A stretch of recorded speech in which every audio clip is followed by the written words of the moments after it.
Okay friend, మేడి చెట్టు ఇదిగో మేడికాయలు ఎలా ఉంటాయి.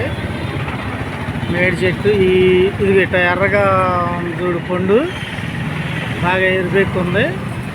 ఆ కాయలు తినాల్సింది, కానీ తింటే కనుక భలే తీయగా ఉండిద్ది. మేడికాయ తీయగా ఉండిద్ది, ప్లస్ పాయింట్ రాగ నిరోధం కూడా దరిదాపుల్లోకి రానియకుండా చేసిద్ది అనమాట. ఇది మేడి చెట్టు ఇది ఇలా ఉండిద్ది.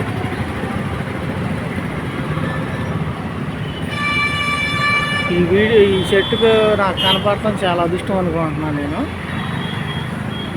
క్యాన్సర్కి కానీ పోతే ఉపసానే పండు రక్త కణాలు బాగా పెంచిద్ది అనమాట.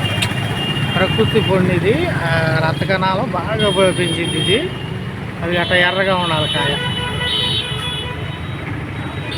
అట్ట ఎర్రగా ఉంటే ఆ కాయ తినాలన్నమాట. అందరికీ ఇది రాకపోతే ఎరుపుకాయే తినాలి. ఇవన్నీ పండినయ్యేను, కాకపోతే ఎరుపుకాయే తినాలి. తింటే కనుక రక్త కణాలు పెరుగుతాయి అన్నమాట. ఇది మేడి చెట్టు.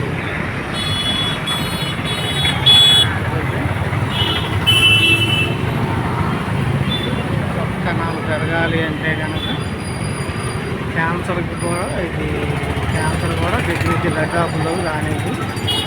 ఇది మేడి చెట్టు. ఇది ఎలా ఉండదు మేడాకు. గుర్తుపెట్టుకున్నాం, బాగానే కాదు, మీరు కాయలు చూస్తేనే గుర్తొచ్చేస్తుంది మీకు. మేడి చెట్టు అనేది ఇలా ఉండేది. కణాలు బాగా పెంచేది మేడి చెట్టు. బాగుండయి.